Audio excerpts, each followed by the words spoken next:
അസ്സലാമു അലൈക്കും വറഹ്മത്തുള്ളാ.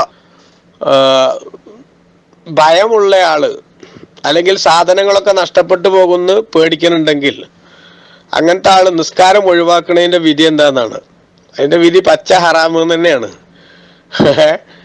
പേടി ശക്തിയുള്ള സമയത്തും നിസ്കരിക്കാനാണ് നബി സല്ലല്ലാഹു നിങ്ങളോട് അല്ലാഹു തആല നിർദ്ദേശിച്ചിട്ടുള്ളത്. അതുകൊണ്ട് തന്നെ സ്വലാത്തു ഷിദ്ദത്തുൽ ഖൗഫ്, പേടി ശക്തിയാവിന്റെ ഒരു നിസ്കാരം എന്ന് പറഞ്ഞൊരു വകുപ്പ് തന്നെ ഫിഖ്ഹിന്റെ കിതാബുകളിൽ നമുക്ക് കാണാൻ സാധിക്കും. അതുകൊണ്ട് നിസ്കാരം ഒഴിവാക്കാൻ അതൊന്നും കാരണമല്ല എന്ന് ആണ് നമ്മൾ അതുമായി ബന്ധപ്പെടുത്തി മനസ്സിലാക്കേണ്ടത്.